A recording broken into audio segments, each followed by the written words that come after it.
Good morning, it's Fred in Alaska. Wanted to share with you guys today.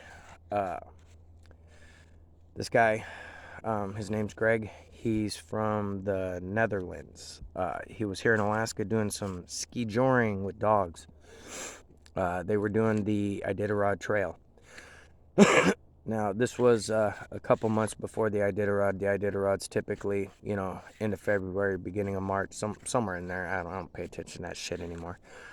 But this happened about 5 years ago. Him and three others. I think he's from the Netherlands or Finland, somewhere in there. It was hard to understand his English. Nice enough guy. So he's skijoring, and they're literally with their dog skijoring the Iditarod Trail. Beautiful, pristine wilderness. Um, they were about 3 days into it, and they they had gotten a snow machine ride between a couple different checkpoints because of the weather conditions in between those checkpoints, and they were just northwest of Rainy Pass. Um, there was a small little hamlet of cabins. He said he wasn't quite sure where, and the language barrier, it kind of made it hard to pinpoint, but it's just northwest of Rainy Pass. He guesstimated about 3-4 miles. Again, I wasn't there. I don't know. However, it was him and a few others from the Netherlands as well. I think a couple from Norway and Finland or something. Again, it was hard to understand the guy. Um, so what ends up happening is they all break up into their own little personal groups, because two of them knew each other and the other two knew each other, and it was a mutual friend of the other person, kind of thing. So they broke up into the individual little cabins. Most cabins up here, people, unless they bear proof them and lock them up for bears, they will leave them open with no food or anything, just as a shelter. Um, I know our cabins back home in Dillingham, up the Nushagak River, we leave them unlocked, so no one has to break anything to get in, and leave some firewood in there and some canned goods stashed with a note on the table, because bears can't read notes on where the canned goods are. So anyway, I digress. They get there and they're whooped. They are tired. They have their dogs. Each of them had two dogs that were tethered to, for the skijoring. So what they ended up doing is there's three of these little cabins all within eyesight of each other. Now these cabins, they're caribou cabin style. Basically a skinned 2x material little shed, basically glorified shed. They call them caribou cabins. I don't know if you guys have seen them. So they're in these things, and these were strictly put there to be removable, and they were part of a checkpoint at some point for the Iditarod officials or some shit. So now it's wintertime and cold as fuck, and only one of these places still had a stove in it. So they all warmed up in the one. It's dark out already, and they leave to go to their individual cabins after they warmed up. So as he gets into his cabin, he brings his dogs in. The dogs immediately are circling the inside of this little cabin. Real nervous. He didn't notice them being nervous when he was bringing them in. And he put them in, came outside, and was smoking a cigarette before calling it a night. And he had said that he was smoking a clove cigarette, and one of the smells that wafted past his nose was like he had a bad cigarette. And so he figured, this one's garbage. I want to enjoy one. So he put that out, lit another one, and still had this funky smell, and realized it wasn't the cigarette. It was something just out of sight. Now, he was on the end of this run of three. So if you're looking at the three cabins, he would be to the one to the far right. And he's looking off to the right-hand side of this place and trying to see what's going on. Now, in the wintertime when it's dark, if there's any ambient light, the snow will reflect it, and it'll have kind of a soft glow. And so he's watching, and he notices a shadow moving in the distance. It's just moving back and forth, and he was like, well, there's no wind. That's weird. That tree is moving. Thought not too much of it. Sparse vegetation, according to him. It wasn't heavily treed in that spot. There was some trees, but not heavily treed. But it was just dark enough to where he couldn't make shit out. So he finishes his cigarette, just periodically looking over in that direction because he was getting the creeps. Goes inside after his cigarette and is using one of those little sterno stoves to heat up some coffee and something to eat. And as he's doing that, he notices dark movement in front of the window. Just kind of catches his eye, and he looks up, nothing there. Dogs were in a corner. He said he heard movement, and as the movement was going around the cabin, the dogs were going to the opposite corner each time from this movement. And he's bewildered at what his dogs are doing. He had spent good money for his dogs and had them flown from Europe over here to do this thing. And, he's really perplexed at what the hell's going on. Now, as he's debating on what's going on with the dogs, he catches movement on the opposite window. It catches his eye. Something moved past. As it moved past, he noticed just the slightest glint from eye shine from his lantern he had on in this little cabin. And that glint caught his eye and gave him a feeling, he said, in his soul that all was not well. He said he couldn't. Now he was trying to explain this with broken English, so I may paraphrase a couple things. It's not to take away from it or add to it. It's just because of the language barrier. He kind of broke into Dutch, I guess. Periodically he'd be talking and trail off into Dutch, and I'd have to catch him. Anyway, so he catches this glint of eye shine and immediately feels it in his soul and knows all is not well. So immediately he starts going around banging on the wall, yelling like, get away, get away. He didn't, all he saw was that glint and darkness. He couldn't make out he didn't see a face or anything, just that slight glint from the light.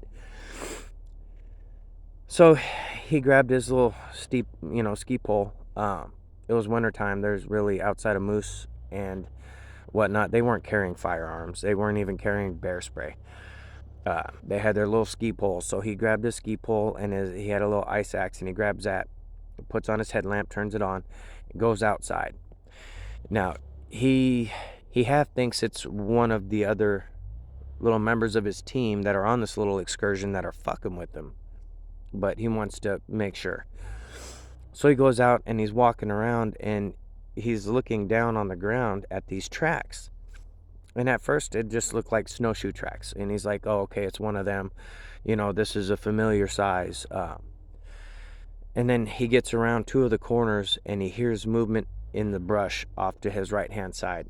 And off his left shoulder is this little cabin. So he turns and leans back against the cabin just to have a backstop to lean back against, because when the snow falls on these places, it leaves a trough between the structure itself and the eave line of the roof. So you got this trough that can be pretty deep depending on the snow. He kind of quasi slid down in this a little bit, and he was trying to get his foot back out as he's leaning back, pulling, leaning back against the cabin and trying to pull his leg out of this little trough. Anyone who's been up in Alaska or anywhere where it snows knows what I'm talking about. That little trough that it'll pull you under a building. If it's real slick, you'll slide under there. Anyway, so while he's doing that, he's kind of quasi looking down and looking around. And the second time he looks around, he looks over to his right a little more and sees the eye shine. Now, this eye shine, he said, was what'd he say, 3.5, 4 meters, which would be 9 to 12 foot, somewhere in there. Conversion, I didn't do any conversion math, but he said 3 to 4 meters tall. And as he was trying to figure out what the hell he was looking at, this thing was swaying back and forth, and He said he wasn't breathing. He had taken his breath away, and he was not locked up, but really, really frightened. Um, so he immediately starts sidestepping to go back around this corner to get around away from this thing over here. And he successfully gets back inside, shuts, latches the little door, and basically sits down against the door, trying to figure out what he was just seeing, because he said he saw a hairy Neanderthal man, gray skin, big face. Um, the eye shine was amber orangish red, something like that. And he wasn't sure if he was hallucinating or not. He came back in, and the only thing that broke his train of thought was his little sterno stove. He was boiling something on it, was fizzing over. So it got his attention. He shut off his little stove, and that broke his train of thought on that shit he just saw, just momentarily. All of a sudden, there's a thump against the door. A big heavy thump, like something was going to try to break in, but it was just a single time, bam. Shook him up to his core. He didn't know what to do, so he started yelling for his buddies in the other cabins. Now, one of the other guys that he was unfamiliar with, he came over with the nice axe, and the other people followed him with their headlamps, all looking everywhere, and he's yelling at him in Dutch or whatever they speak, watch out, there's a wild man, there's a wild man. And they all start looking around, and he was looking out the window as they were searching, because he was freaked out. He wasn't going back outside. And as he was yelling at them through the window to be careful, it was big, they all scatter around, and they're banging on his cabin door, so he lets them in. They all scurry in, and just as they get in and shut the door, on the back side of that little cabin was a big bam. He said it sounded like the place was going to explode. So this thing ran up and hit the cabin. Said it was only hit once, but it shook the whole place. And a moment later was a very loud scream. He said it's almost sounded like it was yelling into the wall, and the whole place was just kind of like, they didn't know what the hell to do. I mean, what do you do with that? You're a foreigner visiting Alaska to do the Iditarod Trail, and you have days of beauty and unsurpassed scenery. Then all of a sudden you get into some rinky-dink cabins, northwest of Rainy Pass, and now it's all bad. All bad. So anyway, as they're trying to figure out what the hell, they're all looking at each other like, this is different. No one, this wasn't in no brochure. They try to coax the dogs up. These particular dogs, I guess they're a European hunting, bear tracking dog or some shit. Who knows? The dogs wouldn't do shit regardless. If they were a bear dog, smart dog, basically smart dog. It wasn't doing nothing. So they literally sat there, and no one breathed, it seemed like he said, for a good while, good couple hours.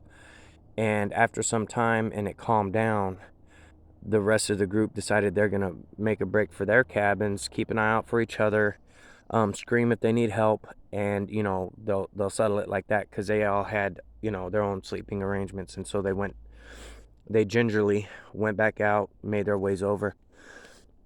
Just as it was getting light in the morning, he didn't sleep at all. He was dead dog tired, but he couldn't fall asleep.